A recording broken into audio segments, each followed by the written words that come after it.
Kilimanjaro. The name in Swahili means shining mountain. At almost 20,000 feet, it rises above the clouds. Kilimanjaro is the highest freestanding mountain and one of the tallest volcanoes in the world.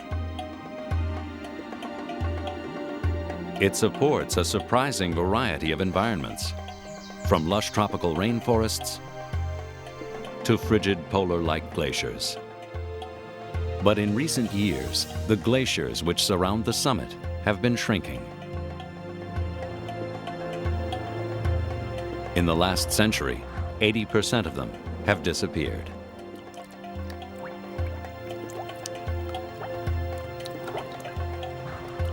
And what if a catastrophic event should occur, just like the landslide at Mount St. Helens in 1980? This international expedition will risk the hazards of high-altitude mountaineering, searching for answers to new scientific questions. Now there is a critical question about this mountain that symbolizes Africa. Is Kilimanjaro dying? Join the expedition in Volcano Above the Clouds, up next on Nova.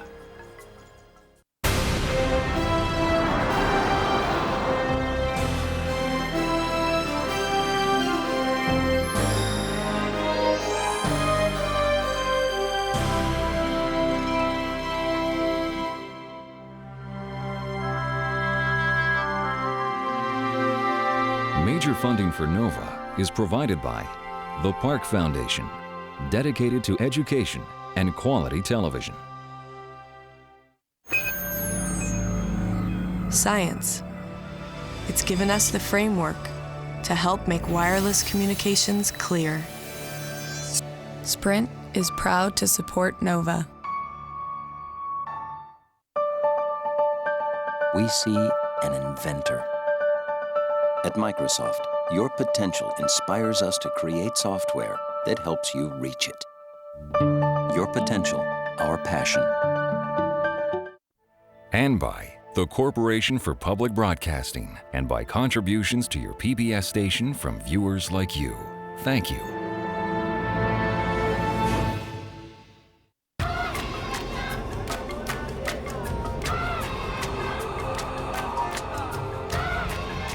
An island in the sky, the highest mountain in Africa, Kilimanjaro. 40 miles wide, covering an area 50 times the size of Manhattan, its massive flanks create their own microclimate. The water which flows off Kilimanjaro is vital to the mountain's varied plant life.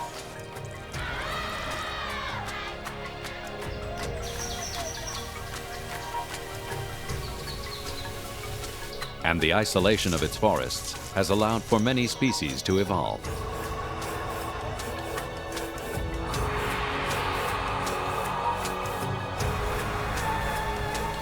It's a paradise, especially for those who want to study its unusual environments. This is magical. Robin Buxton is a naturalist who has dedicated his life understanding the area around Kilimanjaro. Miti Mkubwa.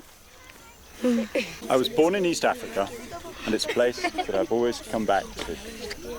Now there are concerns that Kilimanjaro is dying, and that's important, both for the people who live on the mountain and for the visitors from all over the world who visit it.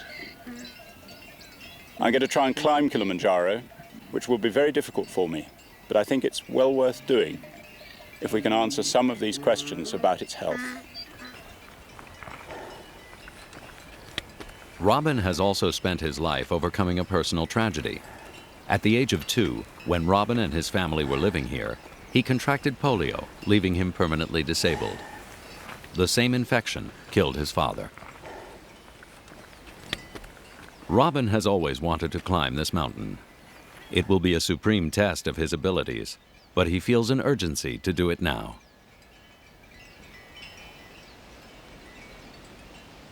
When the first European travelers came to this part of East Africa, they were astonished to discover that high above the plains rose a mountain. so astonished that at first they were unsure whether the snow on its top was really cloud cover. Kilimanjaro is so big that it creates its own weather system. And the clouds, which often cover the mountain, provide rainfall for the many Tanzanians who live nearby.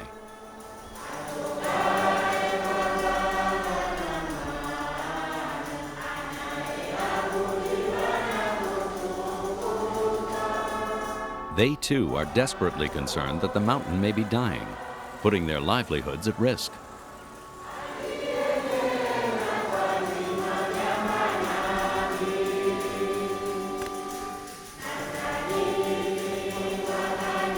Robin is meeting an old Tanzanian friend, Michael Ngatalue, a park ranger and naturalist who has been with him on previous expeditions, but has never climbed Kilimanjaro. Hi, Michael. Hi, Robin. It's very, very good to see you. Me too. Yeah? How are you? I'm well, thank you. How are you? I'm okay. And your family? They are all fine. They're all fine? Yes. Excellent. Yes. For Michael, as for Robin, this will be an adventure. Africa's eastern tip is scarred by the Great Rift, a fracture zone running from north to south. Along the fault lines lie volcanoes, small and large. But in Tanzania, the biggest dwarfs them all, Kilimanjaro. The climb is a hard one. Only a third of those who set off for the summit ever manage to reach it. The route will take them past the villages around the mountain, up through the forest, and then over the volcanic plateau until they reach the steep cone at the center. The reason to climb Mount Kilimanjaro is I really want to get to the highest point. And that snow on top of that mountain, it really makes me like a dream. I'm just trying to think, how could I get there with the difficult weather? Also, I would like to touch that snow and to get close to it. In a tropical area, it's amazing things to have snow on the mountain. The only snow I see maybe on the television in Europe or some places in America or whatever, there's snow. But in Africa, that is a really amazing thing. So I'm proud and I will be happy if I'll get there and to see things like that. Michael will be one of the few Tanzanians to try to go up Kilimanjaro. The mountaineering equipment is too expensive. So most of the people who live around the mountain have never climbed it, except for those hired to support foreign expeditions. But these Tanzanians view the mountain as an essential part of their local culture because it provides them with fertile soil for their crops.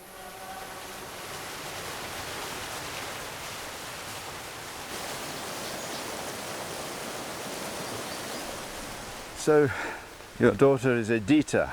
Yes. What does she like to do? She likes sports, writing, Yeah? and reading. Why she don't know, Yes. but she pretend, yeah. Great. And she's very talkative. Very, very. The local Tanzanians have developed what they call the tree farming system, where huge trees provide shade for the crops growing below. I'm used to farming systems where Yeah. there's one crop, and here we've got trees to give shade, we've got bananas, we've got these yams, we've got coffee. Yeah. Why do we have such a complicated way of growing crops? Yeah, if you look behind here, this tall tree, yeah, and this is to give shade for this coffee. And then the bananas, they like the shade too? The banana, yes, they need moisture and a little bit wet, so they grow very well. And does this help the soil? Exactly. And without the trees and without the bananas and everything, the soil would go and the water would also go. Exactly. It's the water flowing off Kilimanjaro that is so vital to the health of the mountain and to the Tanzanians who live around it. The question Robin and Michael need to answer is whether the shrinking glaciers will also dry up Kilimanjaro's vital water supply. Where does all this water come from? Does water come from the mountain? Yes. Which part of the mountain? From the top? The answer is not a simple one. While the melting glaciers supply some of the water, there is also rainfall generated in the extensive forests on the slopes of Kilimanjaro. And as we go further up, we find real cloud forest. Yeah. And in the cloud forest, where it doesn't necessarily rain, but the clouds form in among the trees and the water condenses on the trees. Yes. And that is a still important source of water, though much higher up than we are here. Yes. As you see, because there's plenty of water running down. The mountain has evolved numerous ways to trap the water. As Robin and Michael walk up, seemingly every surface has mosses, ferns, and other plants growing so that moisture can be retained. The whole cloud forest acts as a gigantic sponge, making it a naturalist's paradise.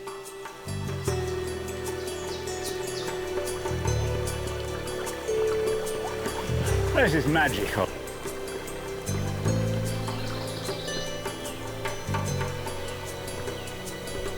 So, Robin, are you okay to climb the mountain? I think we have to see. Jumbo. Rambo. I don't feel very confident at all. Why? Because it's very, very high. It's a very long walk. But I think we must try to do it, mustn't we? Whoop. The things which will become very hard for Robin to work out. It's a little bit mud and sleepy because he tends to use a lot of energy to go a little bit higher. It's really hard work for him. By the way, I think he could manage to do it, no matter it's hard or whatever. As Robin and Michael get higher and higher up in the cloud forest, they begin to see some of the plants that have made Kilimanjaro so famous. Because the mountain is so isolated, it has evolved many of its own species. Indeed, it's said that there are more species unique to Kilimanjaro than there are to some entire countries. Kilimanjaro is sometimes described as an island in the sky because it has evolved its own unique ecosystem, which may now be at risk.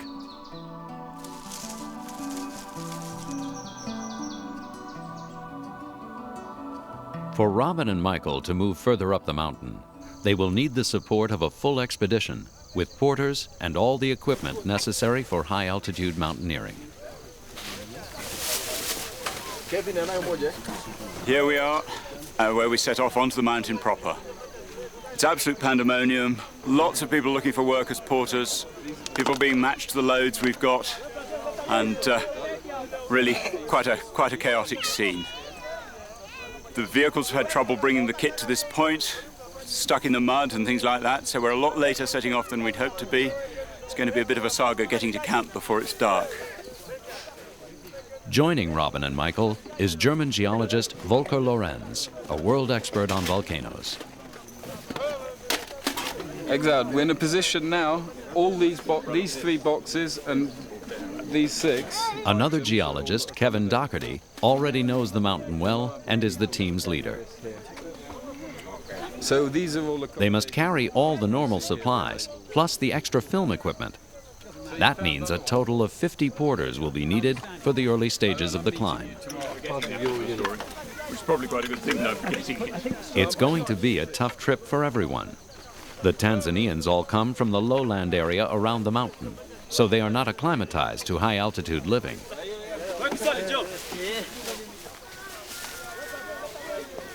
This shows very well how the small holdings are moving up into the forest area, and forest being cleared the whole time to make way for farming. It's been interesting to see the state of the forest. Tanzania, of course, needs the timber. It's an economic resource. It's a very important resource. But from the point of view of the Kilimanjaro ecosystems, it breaks up the natural forest in a way which makes it very difficult for animals to move between bits of the forest. Having said that, we've just seen colobus monkeys in the pine trees, which is very interesting. In some ways that's encouraging, but I think the fact that one species is prepared to use the pines doesn't necessarily mean that everything in the garden's rosy. There's a huge number of children around, all their families, the population's growing the whole time on the mountain. Lots of people all the way up here, very nearly to the edge of the national park.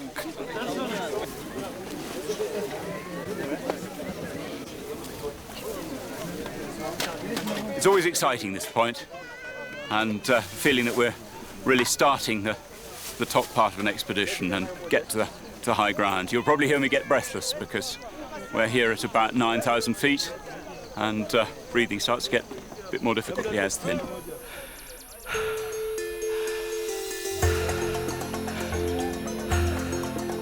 Finally, after many hours of packing, the expedition begins.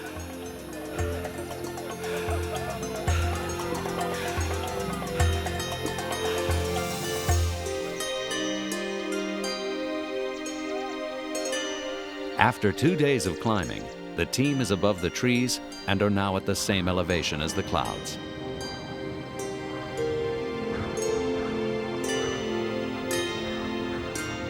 They've reached a region of heathers that grow in this dry soil, and like many other plants on Kilimanjaro, can reach unusual heights.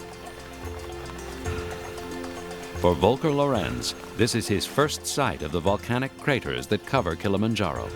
For Kilimanjaro is not just one volcano, but 3. 800,000 years ago, a series of eruptions resulted in the first of these, Mount Shira, rising up from the East African plain. Then another giant volcano formed to the east, Mawenzi. Finally, only 300,000 years ago, a volcano called Kibo erupted between these 2 peaks, climbing on the shoulders of the 2 existing giants to become one of the tallest volcanoes in the world. However, the craters have since eroded, especially that of Shira, the oldest, which the team is now crossing.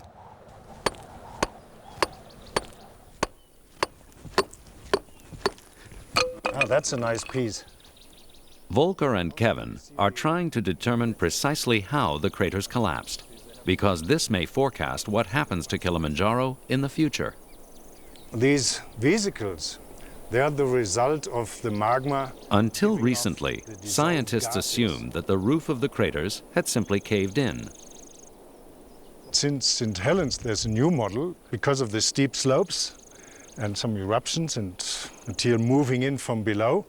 You get slope instability, and a lot of material is moving sideways, and the idea at present is moving to the north, and you get a big scar, like at St. Helens.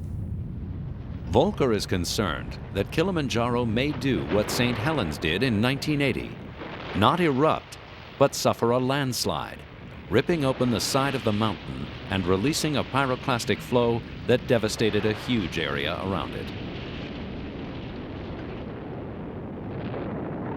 The forests for 7 miles around St. Helens were completely wiped out.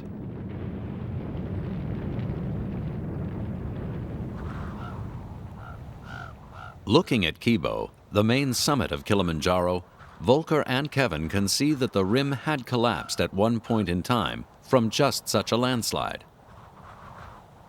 Could a more serious one happen? And would it release the magma from deep below the surface? I'm sure this crater has a long history. It probably was much deeper than it is today, and then it was filled. Looks like we've got some lion prints here. I'm quite surprised to see these here actually at this altitude. These are real lions? Yeah, these are certainly lion prints. I mean, have a look at the size of them. They are lion prints. I thought they'd disappeared long ago. I've not seen any evidence of them for a long time. Do you have your altimeter on you? Just a moment. This is quite unusual for up here, and certainly lion without a shadow of doubt, and quite recent as well. It rained heavily 2 days ago, so certainly in the last 3,645 meters. which is about pretty much exactly 12,000 feet. these crystals where this actually froze over last night, and if you look carefully in here, there's no evidence of that, which means this could have occurred early this morning, or certainly within the last 24 hours. So the lion could still be around. Oh, us absolutely. It somewhere. lives. There's lion up here, and I should think this lion's territory is this crater. It's frightening here. They have lions up here. It's frightening, but where there's food, there's lion.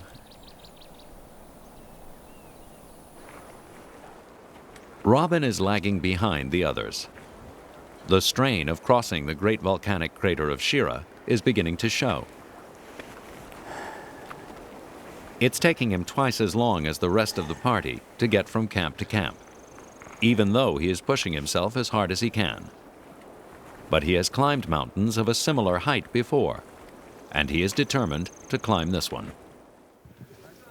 It was a longer walk than I expected. I got very exhausted on it.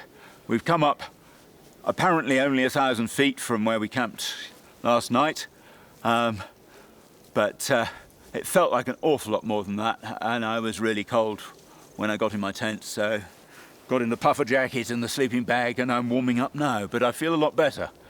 Mild sickness, threw something out of the system, and that often helps to clear things. So that's how I am, and it's going to be quite a recovery story overnight, I think. Arms are feeling quite sore because I've used my sticks a heck of a lot today. But we're here, and there's a wonderful sunset out there. Isn't that just gorgeous? The sun sliding down the southern slope of Meru, and orange glow spreading under the clouds to the north of there. But I'm feeling quite cold sitting here in the mouth of my tent, and be good to feel warmer. So that's partly that story is just time and keeping in the sleeping bag and the puffer jacket, and partly it's steeling myself to eat something which doesn't feel at all appetizing at the moment. But that's typical of altitude, so it's just the sort of thing we have to cope with and say, well, tough, you've got to eat, man. Anybody else care for some whiskey? Cheers. Prost. Prost, Michael. At the end of the day, safety is our biggest concern, and the weather it's still continuing to be foul.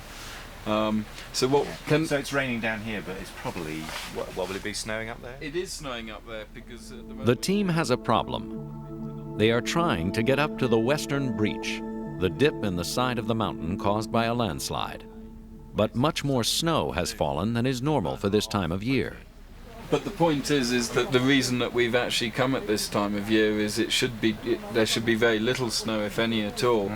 I backed off last year with 4 clients off the western breach. We had the intention of going up, just with guides, up to the summit and down the Barafu route. We're actually talking about, in much worse conditions, going up.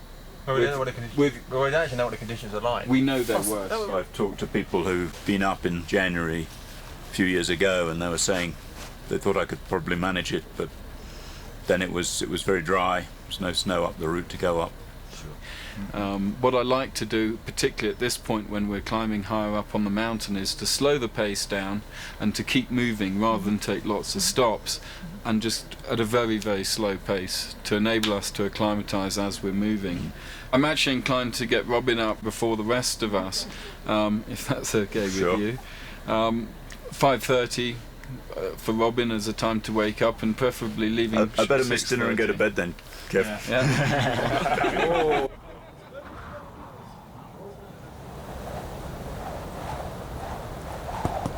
Robin, would you like a cup of tea?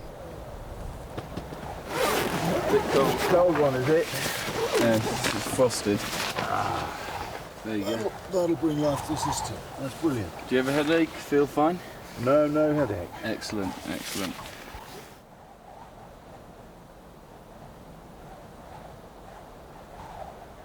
Kilimanjaro is famous for the mist and bad weather that can descend on the mountain. Together with the cold and the altitude, it can make conditions hard for any expedition. After a while, it becomes too difficult for Robin, and the porters suggest that they take turns carrying him. Well, if you tip me in the stream, it'll be a well-deserved bath, even if it's rather cold. because I think I'm beginning to smell on this mountain.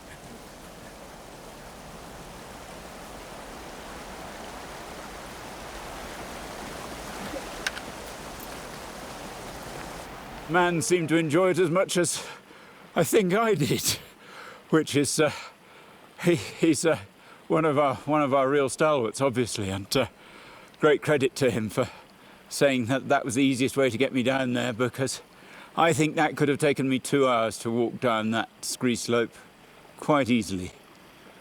And with this mist and cloud and being able to see 20 yards sometimes, it's been rather depressing at times, and thinking, where the hell are we?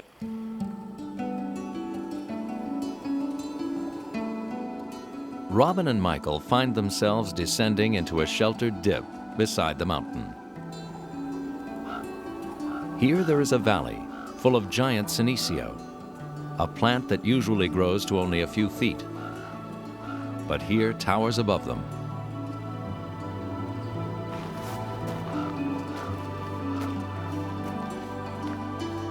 It's a magical place.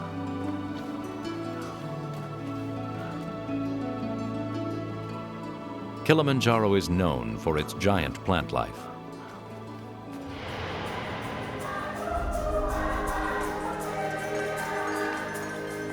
In the morning, when the sky's clear, this enormous valley is revealed. It is called Barranco, and it is where the greatest concentration of Kilimanjaro's most unusual plants can be found.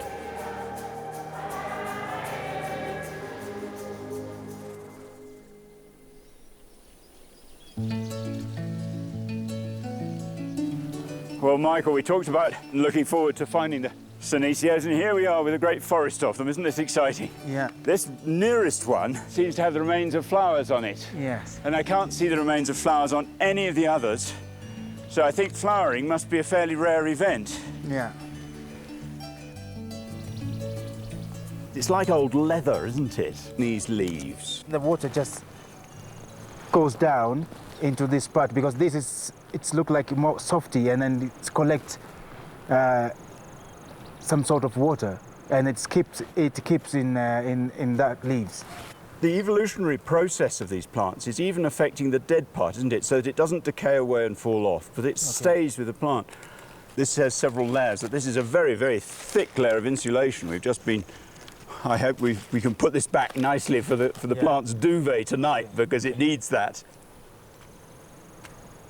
All the plants in the Barranco Valley have been forced to adapt to the tough mountain environment. These lobelia have evolved a unique survival strategy. They store a type of sugar, which prevents the plant from freezing each night and losing moisture during the warmer days. This is the common plant in altitude like this, and it's grow only in this altitude, 3,800 meters. And it's amazing to think this is so closely related, the same genus as things people grow in hanging baskets in English gardens. And it's so very, very different. I think the Barranco here, while it's stark and it's got all this rock around it, it's a very, very live place. And my interest in biology and ecology, interest in why plants like these giant senecios, these giant ground source, the giant lobelias, why they're giant, why other things are so silvery, all the plants around, and you can see in the background, why they've come to reflect the light. That is what really fascinates me. It's the interaction of the altitude, the extremes of cold and heat and light, and how those plants and animals really cope with the difficulties that it presents. And perhaps it's a bit of a privilege to have been able to come here to experience for myself some of that difficulty that these things are adapted to live with the whole time.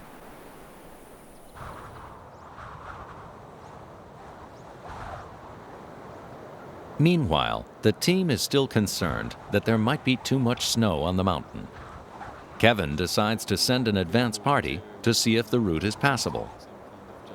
Our biggest concern is the fact that we're taking up 25 porters up the mountain, plus about 10 of us, and around 8 guides as well. We're a big party. We're about 40 people, and it looks like there's been quite a lot of snow melt in the last few days, and with that amount of people, it's got to be safe. How far do you want to go up there today, and how far do you think it's necessary to go up to have a good look? It's for 3 hours up to 4 hours. But beyond Arrow Glacier, how far do you expect to get up? Third halfway up. Third halfway up. Kilimanjaro's notoriously turbulent weather system can close in on a climbing expedition with frightening speed. Kevin's principal worry is whether Robin will be able to make it. My main concern for Robin is the fact there's still a lot of snow on the western breach, and that'll make it quite awkward for him. And more importantly, if he were to not succeed, to come down off the western breach with snow is quite tricky. The second reason is he's been quite under the weather on the first few days on the mountain. I think that's paid its toll. And on top of that is the fact that it's altitude as well. It's quite high. The altitude's having a bit of an impact. When the advance party returns, they report the route to the summit is just passable, although very difficult because of the heavy snow. Each individual team member must now decide whether they should go up or down. Well, we've come a long way in 7 days on the mountain, and I've decided that for me to go to the top with the amount of snow on the mountain is really asking an awful lot of myself and of the people who have to look after me in this process. So my decision is that the team goes on, and they're fit and strong, and they'll see all the things that we wanted to do. But for me, I shall walk out along this sort of contour, somewhere between 13,000 and 14,000 feet. One of the things in my mind is, of course, that mountains do claim lives, and Kilimanjaro is no exception there. The idea that one should go to the top at all costs is not something that's ever really appealed to me. Rock and ice are not really my environment at all, but it would be nice to claim to have done it. So it's been a bit of a twinge to come to that decision. But I think it's the right one for everybody here. The team can move much less encumbered. They can get to their objectives, they can get the questions they need to answer answered, the things they need to look at, particularly the glaciers and the top of the volcano looked at. Yes, there's a little bit of a sense of sadness that my own strength isn't good enough to say, yes, let's face the challenge. But truth is, I have a family. In fact, one of my children's on the train to school at the moment. And they come first.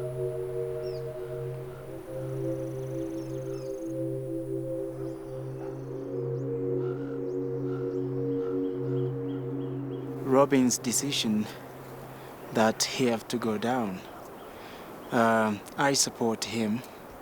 That's a good decision. No matter we were together in our plan to go all the way to the top. But so far this is a good decision. For him, this height, it's quite far enough for him. To help him up. I'll miss him very much. But that's the option. You have to go down according to this weather, and also it's quite a lot for him to continue. So I miss him, but still it's fine for him to go down. See you later, Volker. See you later. See you in a week's time. Have a good long walk. Well, I hope you. Short walk. I hope you have an even better walk. Yeah. Up the top. Nice to have you up the up top. Yeah. Just wave from the top, and we'll be looking out. I'll for do you. so. And I hope All it's the best to you. I hope it's very interesting. Good. Thank you, Kevin. See you, Robin. Well done. See you. See you. Done really well. Great. Brilliant. See you later. Robin. Okay, 20. Take care of him. Michael will now try to answer some of the questions that Robin was most concerned about, particularly whether the disappearing glaciers on the top of the mountain are important sources of water.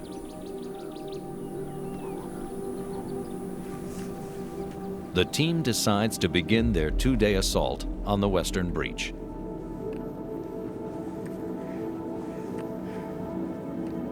As they climb even higher into the clouds, they pass a great volcanic formation rising out of the mist. It's known as Lava Tower.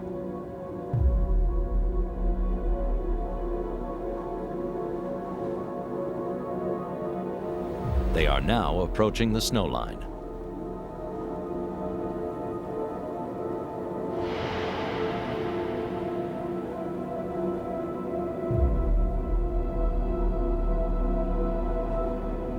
They find some meltwater here, but clearly not enough to sustain the forests below. At this altitude, just below the western breach, little plant life survives, and the cold is just as hostile to humans. In the thin air and low temperatures, tempers rapidly flare over the issue of how to best put up the tents.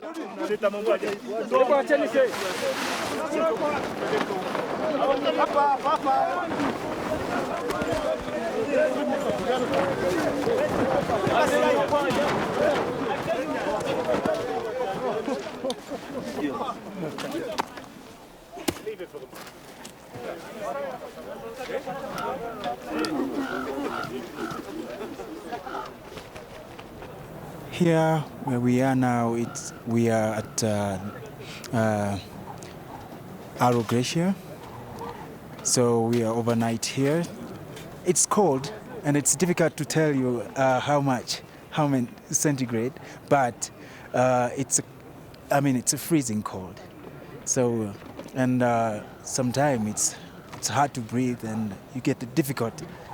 And I see the snow, and so far, it's not very scares me as I thought before, and I'm still feel comfortable, and I hope I will get there and I'll manage to get to the top. Tomorrow we plan to go to the crater, and we plan to overnight 2 nights over there. Then we will see what we'll arrange for the next leg to the summit. We have almost a full moon. We're covered in mist. We can't see where we're going. And at this point, quite honestly, it's very apprehensive, and all I want to do is get up the hill and get it over and done with. And that's usually how I feel at this stage in proceedings on the mountain. The night before the summit, I always just wish I was walking on it. I can't wait till I wake up in the morning and actually get it over and done with.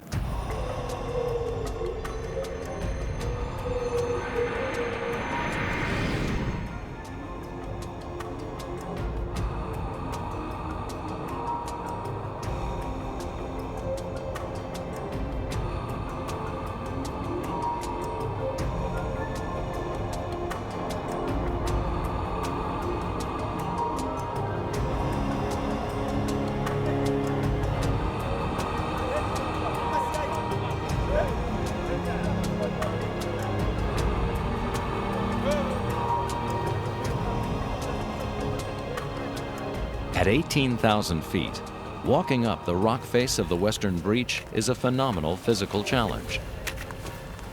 With little oxygen in the air, every step becomes a real effort. The team is worried that if they don't get up the western breach fast enough, the strong sun will melt the recently fallen snow and release rockfalls.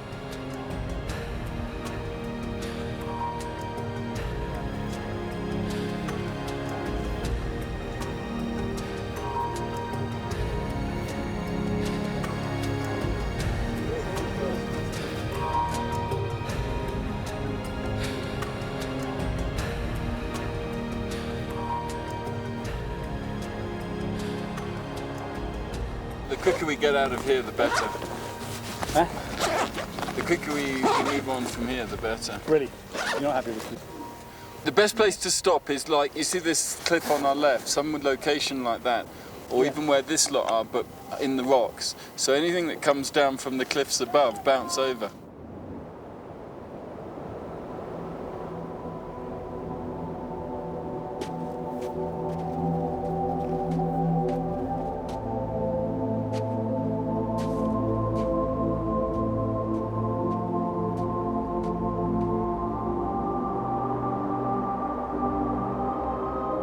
After an exhausting 12-hour climb, they finally emerge on the plateau just below the summit.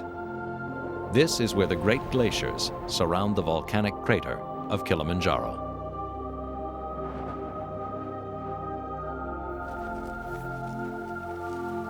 Oh, gee, that's the glacier. Unbelievable. Here I am, top of this big volcano. At lunchtime, I almost fell asleep. So I was exhausted, I was tired. I didn't sleep too well last night. And then realizing we get closer and closer to the rim, the summit rim, I felt invigorated. I certainly would like to be down there and look into the crater. We'll go down there and have a look. Is it what you expected, Volker? It's even more. I mean, I've seen photographs of this, but to stand here and look at it, that's something different. It's more exciting. Absolutely. Can you smell the sulfur? Oh yes. I've just had a strong whiff of it. It's really exciting. Absolutely. There's such steep walls. That's a collapse crater. About 100 years ago, there was rumour that local people around here saw emissions coming out of here, but it's not actually been documented. I mean, this could be relatively recent. Oh yes, the rim deposits, the grey rim, which is nicely to be seen, looks very, very young. Because it's so uniform as well. Yeah. But of course, I do not know. All the indicators show that the volcano may have erupted within the last several hundred years, meaning it can still be regarded as potentially active.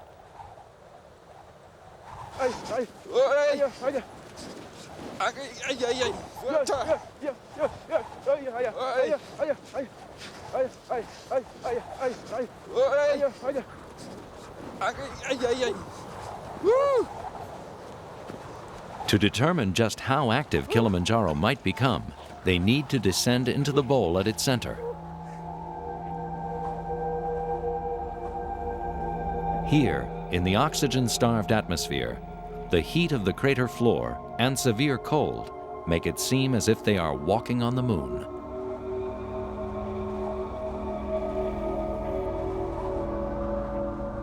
Volker and Kevin are looking for fumaroles, the vents from which volcanic gases escape into the atmosphere. This section seems very active. I think let's have a try over here. This is very fresh. This is warm as well, very hot here. Is it? Hold on, this is an active one. Oh. Ow! The soil is hot. Let's take a reading, I think. This one's hot as well. And there's moisture on my fingers. These two are certainly active. Condensating steam. By taking the temperature of these fumaroles, they can estimate where the magma lies below the crater's surface. Okay, hold it. Hold it. Even if you burn your fingers. Oh, thank you. Doesn't matter. Okay, the reading is 78.5. 78.5? Yeah. There's steam coming out. Yeah. Quite a bit. The reading is 77.2. Okay? Take it out. Have it. Well, it hasn't melted. No, no, no. The fact that there are such high temperatures and sulfur deposits on the inner ring of the crater indicates that there is active magma close to the surface. Volker estimates just 400 feet below.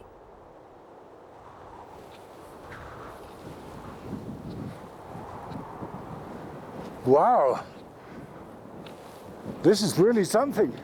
It is, eh? It's very steep. Spectacular. I would assume something like 100 meters. Across? No, deep. Ah, sorry. I think we can actually see the bottom. Oh yes. At least 100 meters. It's a magnificent crater. Just like the side of the mountain, the crater walls here are very steep and potentially unstable, making a landslide a serious possibility. It could also expose the molten rock at the center of the volcano.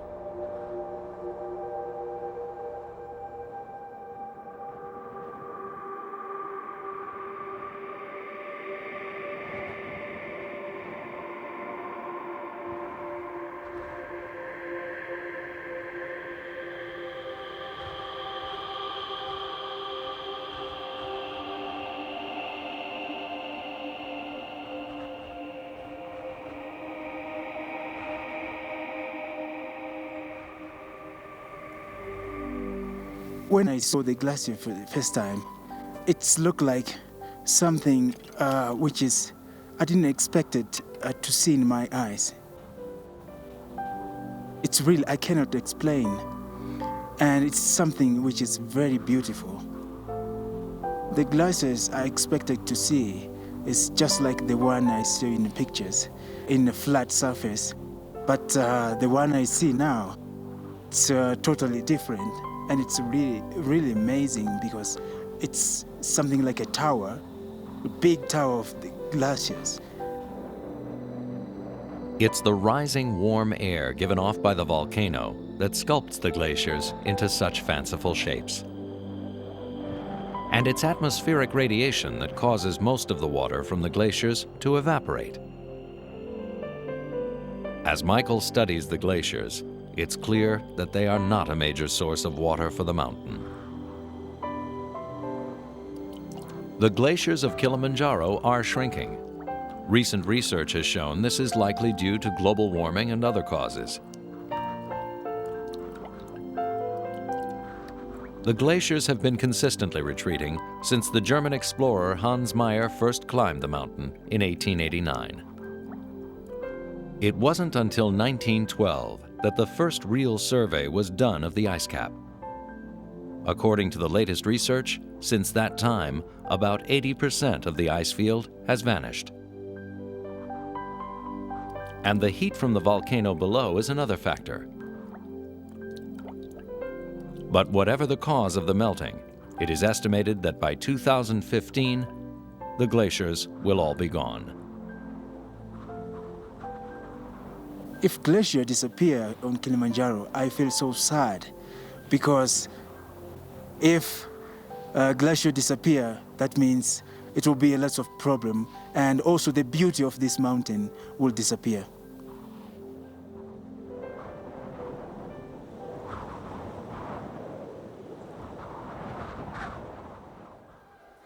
Early the next morning, the team sets off to reach the actual summit, still almost 1,000 feet above the crater plateau. This will be their last climb through the snow. The music helps me very much up here because it keeps me in a rhythm when I'm walking. Now I'm walking, I have to follow this pace, so it helps me very much.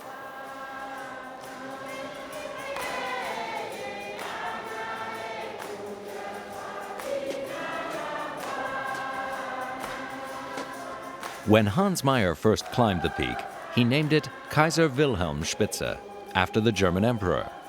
But after Tanzania achieved its independence in 1961, it was renamed Uhuru Peak as a symbol of African liberation.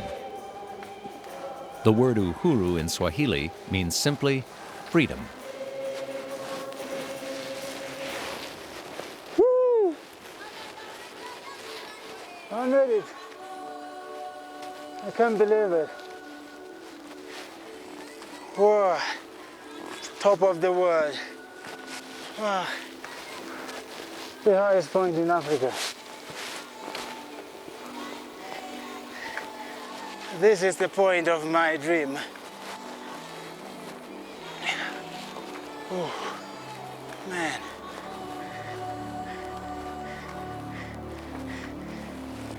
Wow. Look at that.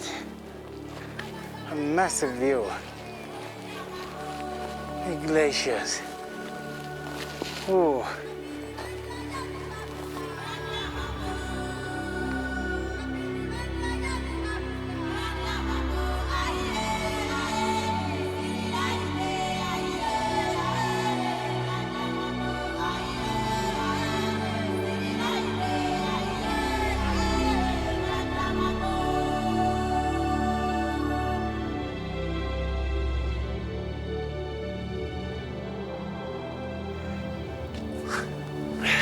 hard to believe.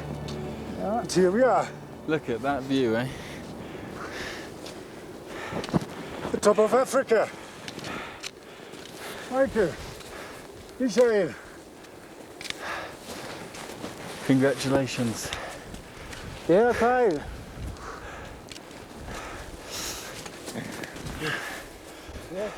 Hier sind wir. Ja, Here we are. Yeah, well done, Volker. das ist Hard to believe. Kilimanjaro. We've made it Die, to the very der top of große Africa. den Berg auf dem Afrika. The biggest volcano of them all. Okay, There we are, look exactly. at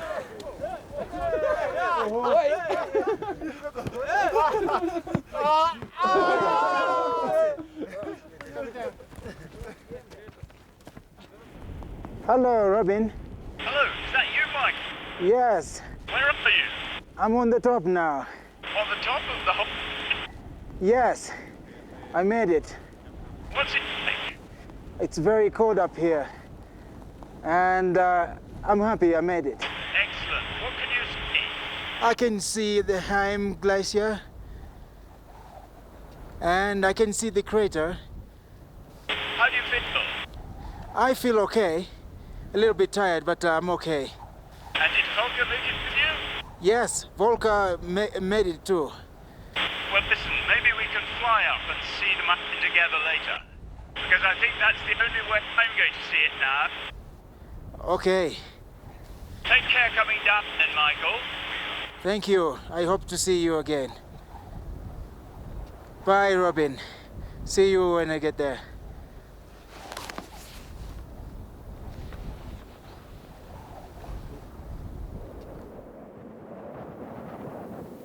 I regret quite a lot not going to the top. The walk down was pretty hard for me, and I needed a lot of help from the guys who came with me and the porters. I think it was definitely the right decision. From what I've heard from the rest of the crew who went up the Western Breach, they had a hard time. It was slippery and icy, and I think from the point of view of everything we've been trying to do, definitely the right decision that I should have walked around. Robin's decision, though a personal setback, contributed to the safety and success of the expedition. For the team, 6 days of strenuous walking had put them into position on the barren plateau just below the summit. From there, some climbed another 12 hours to reach almost 20,000 feet. Overall, the expedition had met its goal. The team had reached the top of the mountain. They now know that these glaciers, formed more than 11,000 years ago, are sensitive indicators of climate change. But Robin also believes that it's likely the plant life on and around Kilimanjaro will continue to thrive. Whether the shrinking is due to the end of an ice age, the heat of the volcano, or to global warming, Robin and Michael may be among the last to see the beauty of the glaciers on this majestic mountain.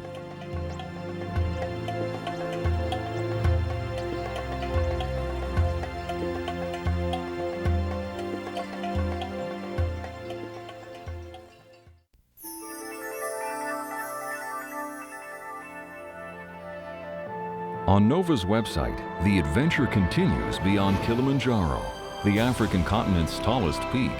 Explore the highest mountain on each of the 7 continents at pbs.org.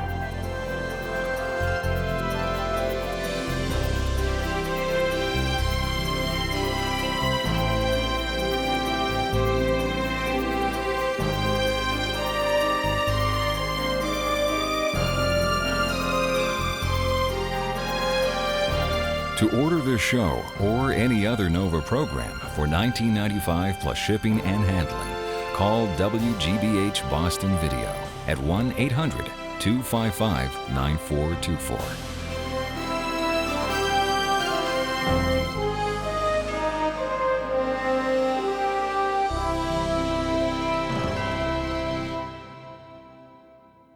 NOVA is a production of WGBH Boston.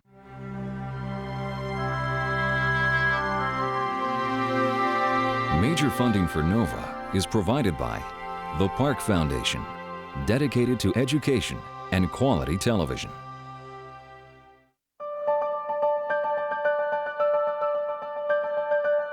We see Teacher of the Year. We see kids reaching their potential. It's what inspires us to create software that helps you reach yours. Science. It's given us the framework to help make wireless communications clear. Sprint is proud to support NOVA. And by the Corporation for Public Broadcasting, and by contributions to your PBS station from viewers like you. Thank you.